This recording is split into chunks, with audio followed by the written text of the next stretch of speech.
texto diz lá que ele chamou a atenção de Deus. Deus achou que graça. Noé era diferente de nós? Será que ele tinha alguma coisa especial que muitos de nós não têm? Não, é um ser humano qualquer. Então, da mesma maneira, dentro das nossas limitações, dentro das nossas falhas que cada um tem aqui, nós podemos agradar esse Deus que é perfeito, Deus que é santo, Deus que é maravilhoso. E aqui Paulo vai tecer alguns elogios, para essa igreja de Tessalônica. E eles estavam dando testemunho tão vivo que chamou a atenção de Deus. Chamou a atenção de Deus. E Paulo vai tecer aqui alguns elogios para que eles continuem com o que eles estão fazendo. Porque você chegar a um certo patamar é uma coisa. Agora, você dar continuidade nisso é outra coisa. O difícil não é chegar em determinado local. O difícil é permanecer e progredir mais ainda. Porque tem muita gente que chega em determinado local e parece que morre ali e não consegue mais avançar de jeito nenhum. E às vezes faz retroceder. Quem aqui nunca já ouviu fulano de tal, você sabe, olha, o irmão fulano de tal, era uma bênção na igreja, você sabia que ele era? Ele era um João ninguém, irmão de seu coisa nenhuma, mas chegou na igreja, rapaz, olha como ele mudou, aquela mulher, meu Deus, uma mulher de Deus que prega, que dá um bom testemunho, aí de repente você nem sabe o que aconteceu. Aquela pessoa, aquela fulana, você imagina como é que ela está hoje? Quer dizer, ela conseguiu avançar, chamou atenção, mas parou por ali. Muita gente pensa. Porque o difícil não é chegar, o difícil é permanecer e continuar. Tem muita gente que começa muito bem, mas termina muito mal. Muita gente assim. Eu tenho certeza que muitas pessoas conhecem pessoas assim. Pessoas que começam, dão aquela avançada, vai de repente retrocede. Mas por que retrocede? Porque não suportou, porque o ambiente externo, palavras, críticas e tantas outras coisas, fez com que muitos pararam. Esses homens daqui, eles receberam crítica, zombaria, tudo que você possa imaginar. Mas qual foi o segredo deles avançarem? Qual foi o segredo desses irmãos aqui de Tessalônica avançarem? Não é um segredo. E são esses segredos que a gente vai ver aqui. Coisa que não é algo mirabolante. É um feijãozinho com arroz. Precisa se fazer todo dia. Que às vezes muitos de nós não fazemos. E nós vamos ver aqui alguns pontos importantes. Como é que esses irmãos aqui chamaram a atenção de Deus.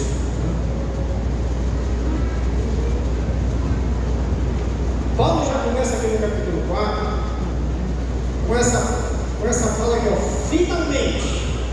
Quando ele diz isso, ele vai, vamos dizer assim, ele vai fechar o assunto que ele começou lá atrás.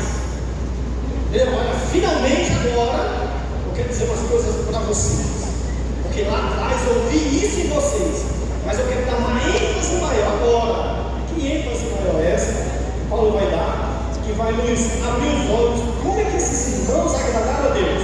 Olha o que ele diz, finalmente, irmãos, nós vos rogamos e exortamos no Senhor Jesus, que, como de nós recebeste, quanta maneira, porque deveis viver e agradar a Deus. O que Paulo está dizendo aqui para esses irmãos logo de início? Para que a gente possa agradar a Deus, nós devemos estar preparados para receber uma exortação para que a gente possa crescer mais ainda. Porque a palavra exortação é motivar alguém para que ele continue, para que ele possa prosseguir mais ainda.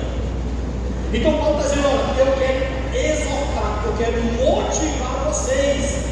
Porque tem muita gente que quando a gente encontra algumas pessoas, olha, deixa eu te dizer uma coisa, para melhorar mais ainda, para que você possa se tornar algo mais melhor ainda. Tem muita gente às vezes que não gosta, que ela já se enche de um conhecimento, que ela sabe de tudo, que ela não precisa de mais de ninguém.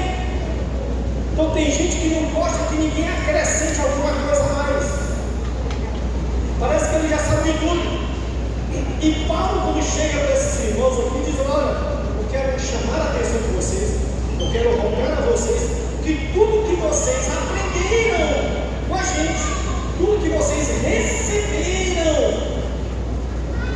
olha o que ele diz na parte última do versículo: continueis a progredir cada vez mais. Primeiro Paulo chama a atenção, depois diz para ele: agora progridam naquilo que vocês começaram. Não parem, mas progredir em quê?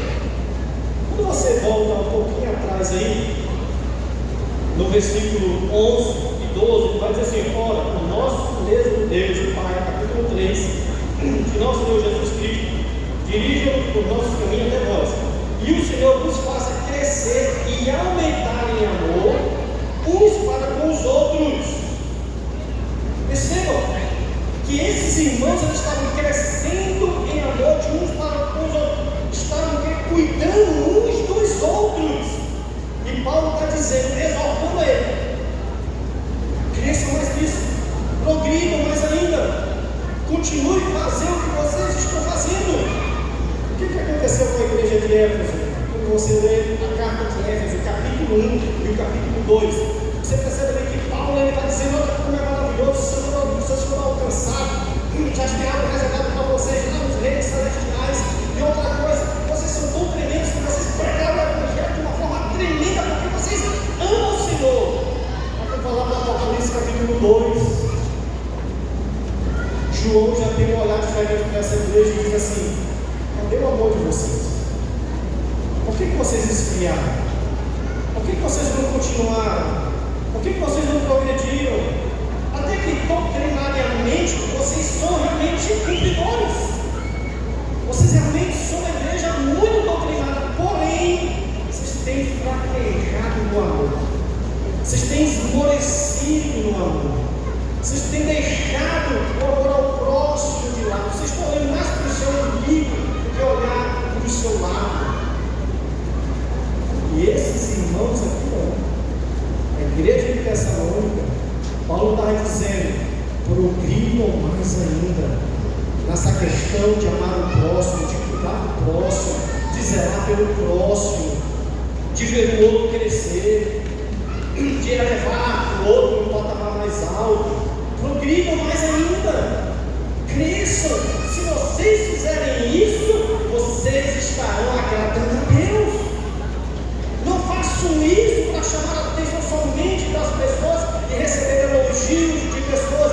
Não olhem para isso.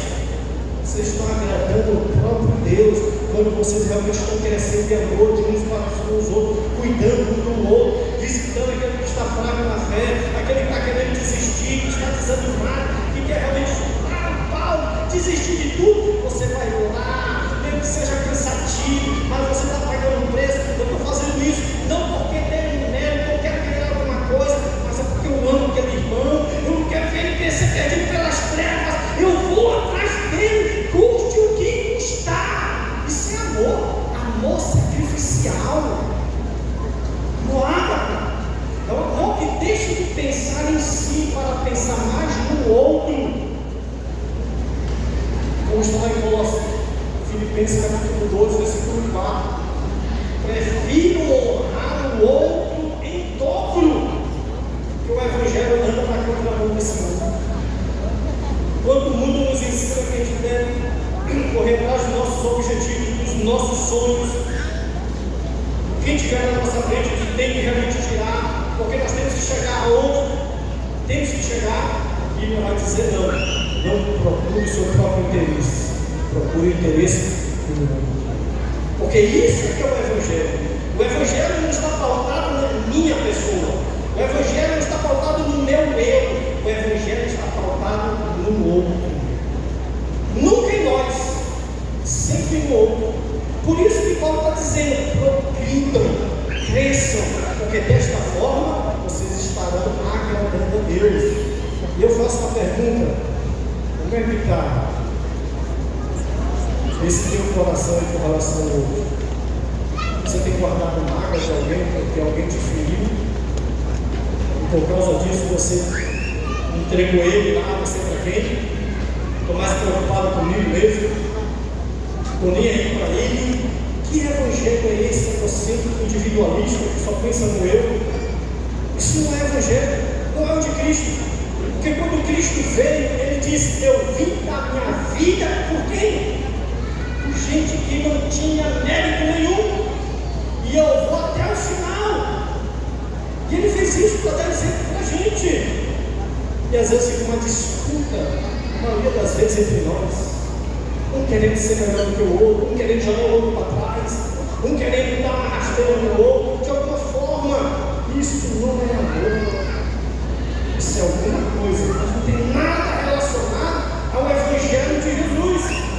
Porque lá em 1 João 3,16 está muito associado com o próprio Evangelho de João 3,16, que diz lá que Deus deu seu único filho. Para quê? Por nós. Para quê? Para a gente não perecer. Lá em 1 João 3,16 diz assim: ame o teu próximo ao ponto de dar a tua vida por ele. Isso é pesado, meu. Isso é muito forte. Por isso que Paulo está elogiando, e isso agradou os olhos de Deus, dessa igreja que não metia esforço para realmente ajudar quem precisava. Nós só seremos igreja verdadeira quando nós nos preocuparmos uns com os outros. Eu quero chegar lá, mas eu só quero chegar lá se eu levar alguém comigo. Eu não quero chegar lá só. Eu quero chegar lá com meu alforje lotado. Eu quero chegar lá com almas para entregar ao meu Jesus. Mas o que muitas pessoas estão querendo hoje? Alcançar objetivos, não tem problema nenhum. Alcançar metas, alcançar prosperidade, alcançar riqueza.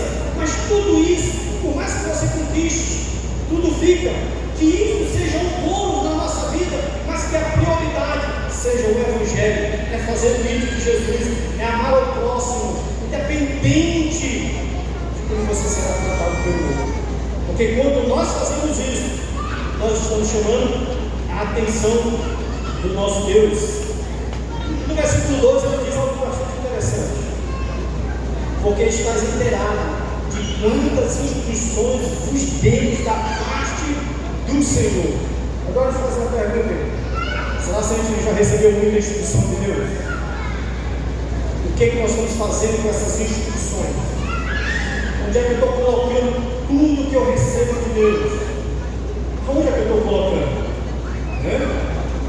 Aonde que eu estou colocando tudo aquilo que eu recebo? Que eu tenho plena certeza que aqui nessa igreja, muitos de vocês recebem instrução do alto de Deus, para que vocês possam fazer o nome de Deus ser glorificado.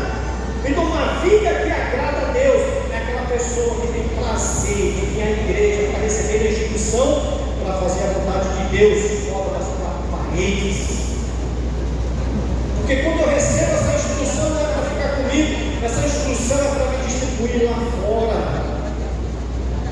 Porque Jesus diz lá em Mateus 25: eu estava preso, você foi me visitar. Eu estava com fome, você me deu de comida para eu casa. Eu estava sem roupa, você me deu um tipo de roupa para me vestir. O Evangelho é isso. O Evangelho não é repolho para dentro. O Evangelho é rosa para fora, solta perfume, afetar os outros. É isso que é o Evangelho.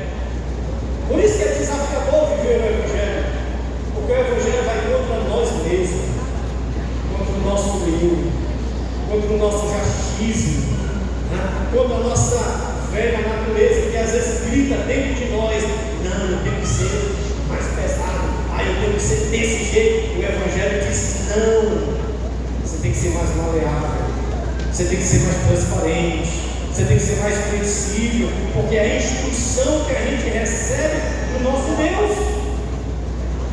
O que nós estamos fazendo com essa instrução? O que nós estamos fazendo? Porque ele vai dizer: olha, o fato de nós recebermos a instrução, o que nós devemos fazer para agradar a Deus? Versículo 13 diz assim: ó, porque esta é a vontade de Deus, a vossa santificação, que vos abstenheis da imoralidade, da prostituição, da promiscuidade. Esta é a vontade de Deus. A instrução de Deus é para que eu possa me afastar das coisas deste mundo e me aproximar mais de Deus, me tornar mais santo, mais separado do pecado. A instrução de Deus não é para me dizer: eu pequei, Deus me perdoou, e amanhã se eu pecar, Ele vai me perdoar de novo. Não! A instrução de Deus é para me manter longe do pecado. Porque no momento que eu aceitei Jesus, o que acontece conosco? O ato da justificação. Eu sou justo, imediato. Eu sou justo.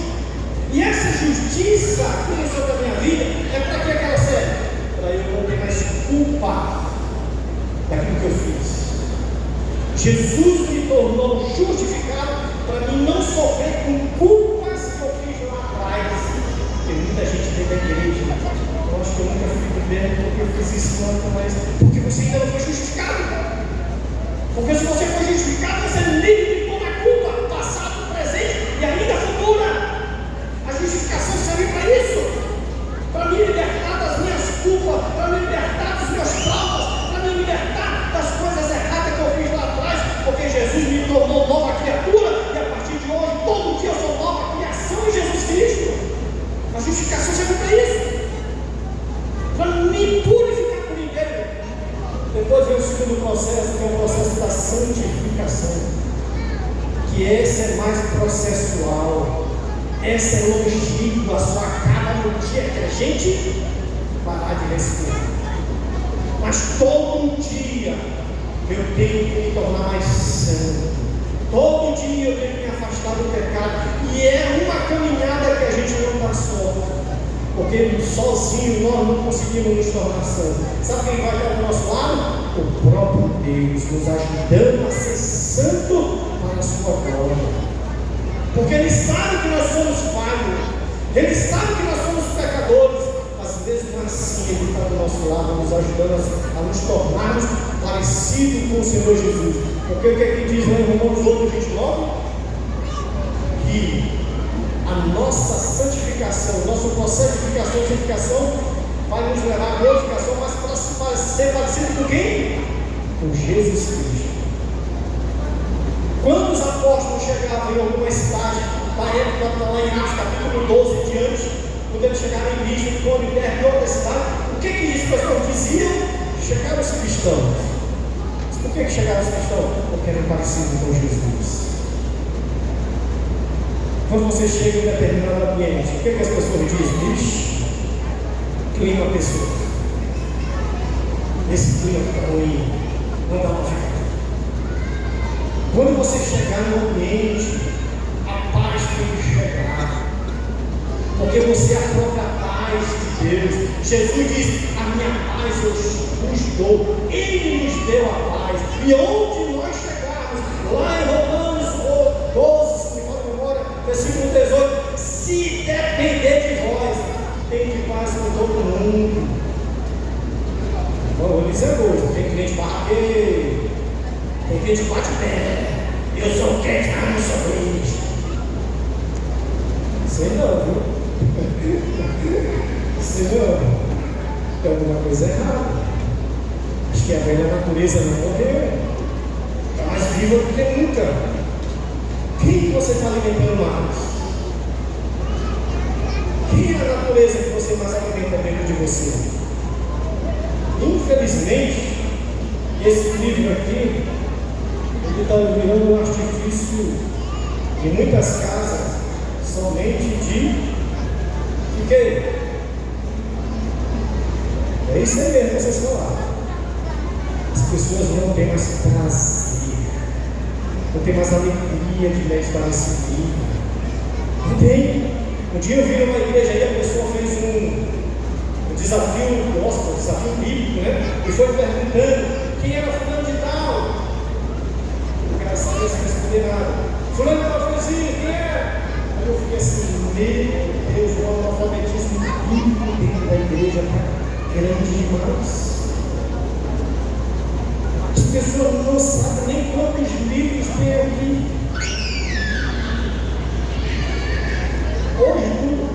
Hoje tudo é isso aqui. Eu não tenho nada contra isso. Isso aqui também é minha fonte de pesquisa, é fonte de estudo. Aqui eu escrevo também. Aqui eu tenho um livro que eu comecei a escrever, eu acredito que ajuda a terminar de escrever ele. É a minha ferramenta de trabalho. Mas tem gente que é escravo de célula. E o que é que a Bíblia está dizendo? A vontade de Deus é que a gente seja o quê? Santo. Santo não tem nada a ver com perfeição. Se você andar comigo, você vai dizer assim: meu Deus, o pastor Daniel tem sangrado.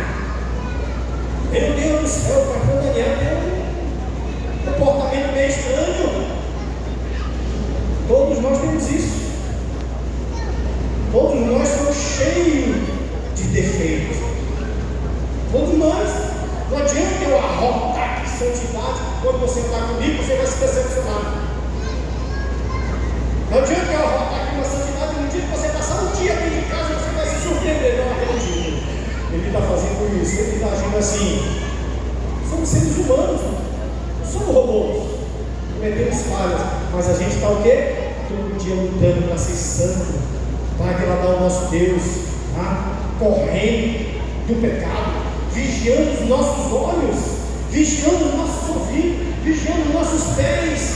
Nós estamos em alta vigilância para agradar a quem? A Deus, não as pessoas, mas ao nosso único Deus. Ele ainda diz mais: quando você recebe essa instrução para agradar a Deus, viver em santidade, qual é a consequência disso? Você vai saber possuir o seu próprio corpo em santificação e em honra. Quando ele fala aqui, possuir o próprio corpo aqui em santificação e honra, aqui ele está usando essa palavra aqui, ele está dizendo como se fosse um vaso. Quando você compra um vaso bonito, você coloca ele dentro do banheiro? Você coloca ele aonde? Na sala. E todo mundo que entra diz o quê? Que vaso lindo, que vaso perfeito. Porque todo dia você está zelando por aquele vaso. O que você está fazendo com esse vaso aqui? Porque a Bíblia diz que nós somos o santuário do Espírito Santo de Deus. Como é que você está usando esse corpo? A Bíblia diz lá em 1 Coríntios capítulo 6, versículo 16 em diante, vai dizer: aquele que não usa de forma adequada o seu tempo, o próprio Deus vai destruir esse tempo. O próprio Deus. Então, como você tem usado o seu corpo? Olha que aqui foi o quê? Há 12.000 anos atrás. E já tinha coisa errada dentro da igreja. Porque quando você desce mais um pouquinho no versículo, olha o que ele diz ali, ó: não com desejo de lascívia. Ele diz, ó, como gentios que não conhecem a Deus. Perceba uma coisa: no início do capítulo, o que é que Paulo está dizendo? Está elogiando. Paulo está o quê? Elevando. Mas parece que Paulo desce o nível da conversa. O fato de eu dizer que vocês estão vivendo dessa forma, agradando a Deus, o que é que Paulo está dizendo? Não abra a oportunidade para que você retroceda. Cuidado, não brinque. Paulo aqui ele estreita mais ainda a conversa, ele pega um pouco pesado, ele aperta mais um pouquinho. Meu irmão, vou dizer uma coisa: se nós não tivermos pessoas para falar umas verdades para nós, e tem gente que não gosta de ouvir verdade. Levante a mão para o céu quando você encontrar alguém que chega para você e diz assim: olha, fulaninho, está errado, está fazendo coisa errada. Agradeça porque essa pessoa te ama. Louva a Deus porque essa pessoa se preocupa com você. Porque tem pessoas que quando essas pessoas aparecem, elas querem essas pessoas distantes. Eu quero pessoas assim perto de mim, que chamem a minha atenção, que diga que eu preciso melhorar, que diga que eu preciso estar mais atento com certas situações. Não gosto, eu quero que essas pessoas perto de mim. Paulo está dizendo: cuidado, o teu corpo é o santuário de Deus. Não faça do teu corpo vitrine para os outros te ver como gaviões. Cuidado, o teu corpo é o santuário de Deus. Isso serve para homem, serve para mulher.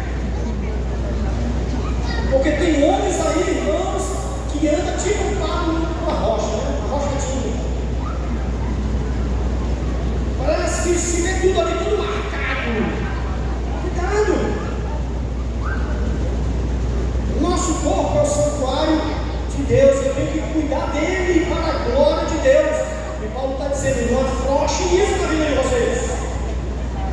Não use de forma lascívia para provocar aquele que está do seu lado.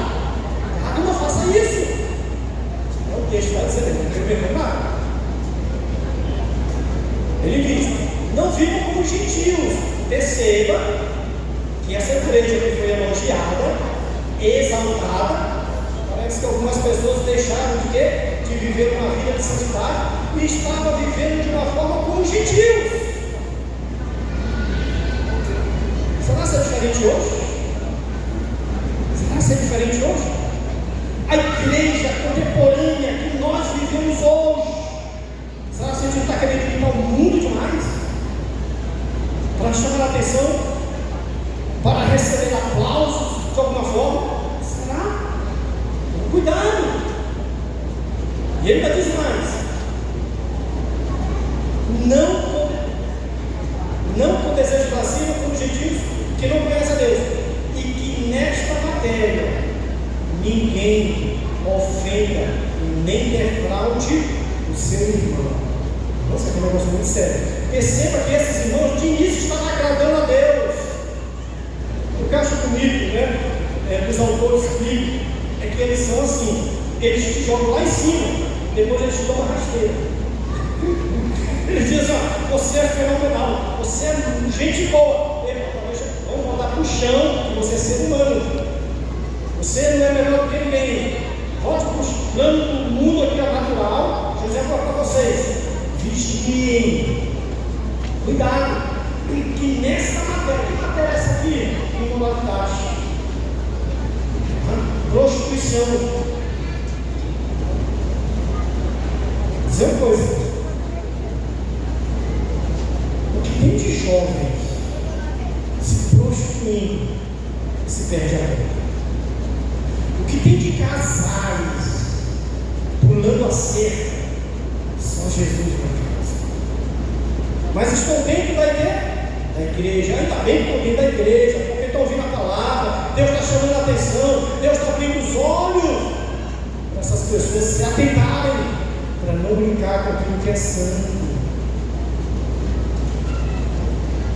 Muitos não querem levar uma vida que glorifica e que exalta a Deus. Querem levar uma vida, como diz aquele que falou lá no Rio de Janeiro: deixa a vida me levar, leva a vida, leva eu. Nunca. De hipótese alguma. Então, nessa matéria de cuidar do corpo, não defraude. Esse verbo defraudar quer dizer o quê? Não leve seu irmão a pecar.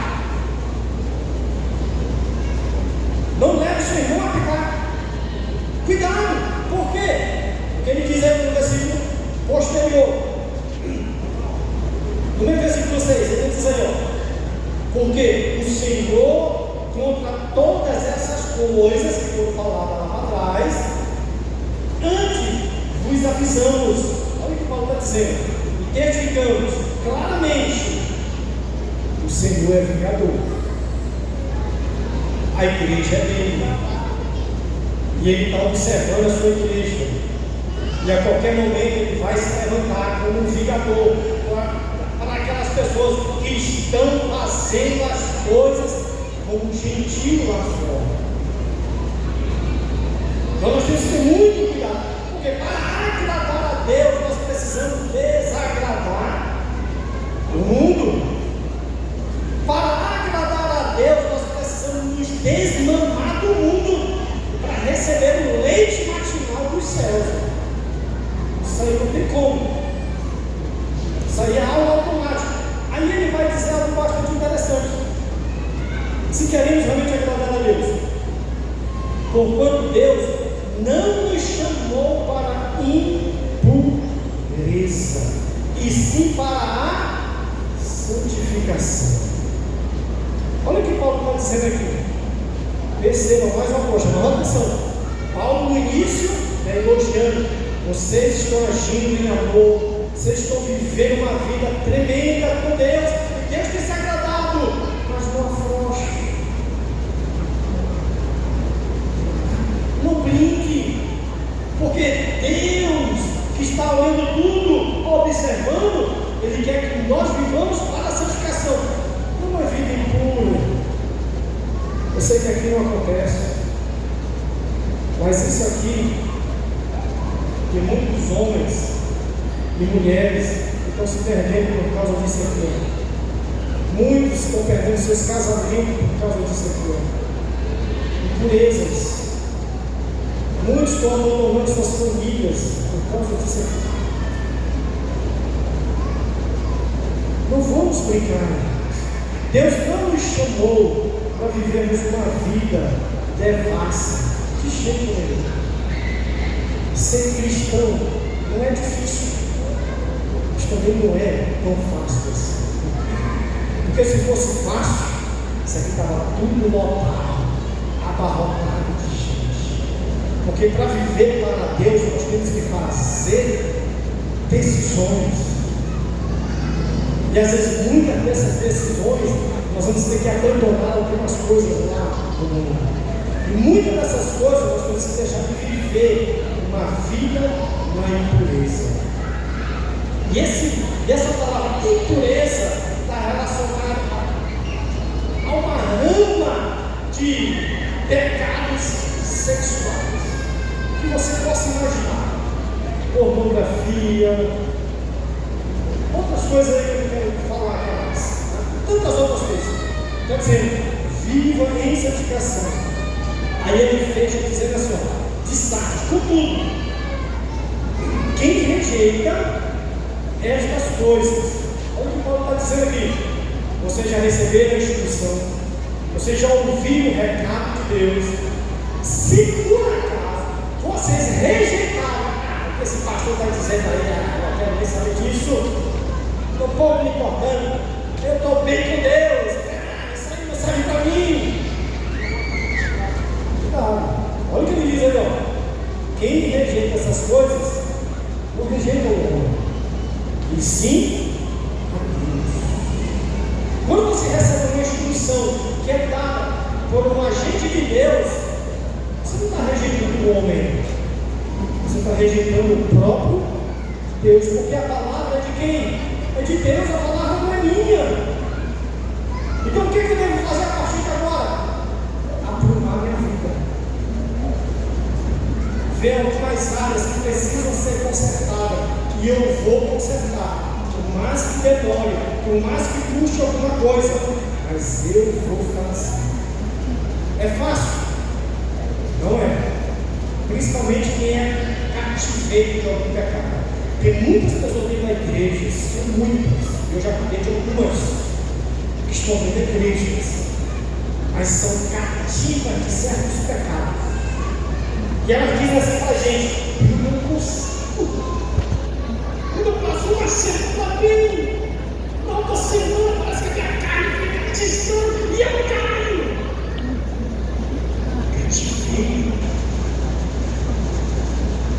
Aprisionados. E fica nessa vida, vai e volta. Vai. Querido, eu aprendi uma coisa. Tem coisas que Deus faz Tem coisas que Deus diz, é você que tem que fazer. Lá em Colossenses capítulo 3, versículo 5, Deus diz assim, ó: fazer morrer a velha natureza. Deus pode até me ajudar, mas Ele está dizendo, é você. E o verbo morrer lá é necrose, que dá o sentido de que todo dia, todos nós devemos andar uma certidão de óbito na nossa frente. Todo dia eu estou dizendo, eu já sou morto e eu tenho que enterrar esse homem. No outro dia, eu já sou morto e eu tenho que enterrar esse homem. Todo dia tem coisas em nós que devemos enterrar. Mas o que acontece com muitos de nós? A gente desenterra. Aí volta para o cativeiro novamente. Aí que é para Deus fazer. Tem coisas que Deus não vai fazer. É eu que tenho que fazer. Não é orgulho, não. Deus não fez nada marionete. Cabe a ti, a dominar esse desejo. Deus poderia muito bem ir lá na memória, tirar algum arquivo e apagar. Mas Deus não fez isso. Você vai dominar. Esse dominar quer dizer o quê? Você será senhor de você mesmo. Não se deixe dominar. E quando eu digo isso, não é com pretensão de orgulho, não. Porque nós já temos um Senhor. E esse Senhor me dá autoridade para que eu não seja dominado pelas minhas velhas naturezas. Porque já está escrito. Então, se você quer, e eu quero, quem quer agradar a Deus? Isso, morreu. Está bom, eu sei o que você quer. Então faça isso. É fácil? Não é? É impossível? Não é. Está lá em 1 João 5,2.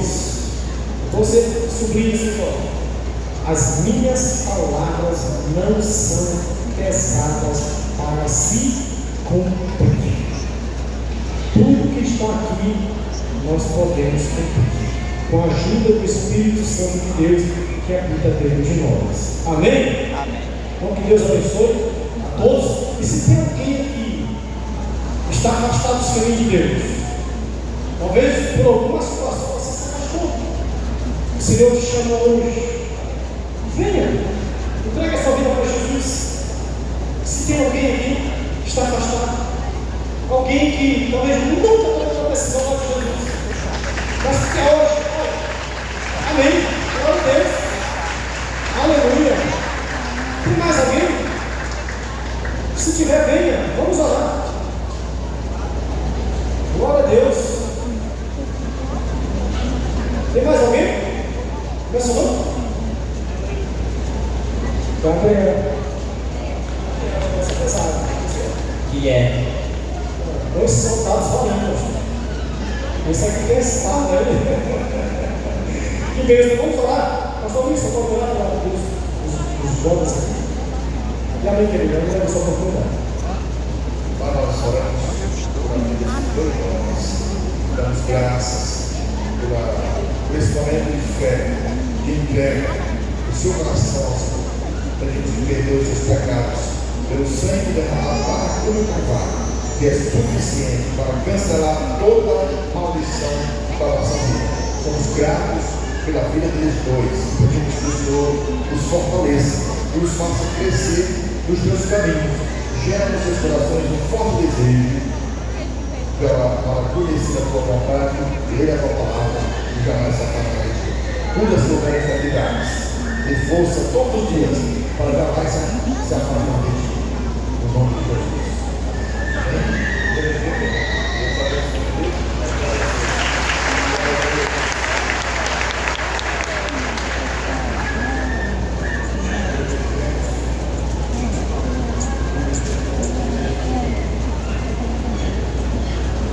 Meus irmãos, vamos ficar em pé.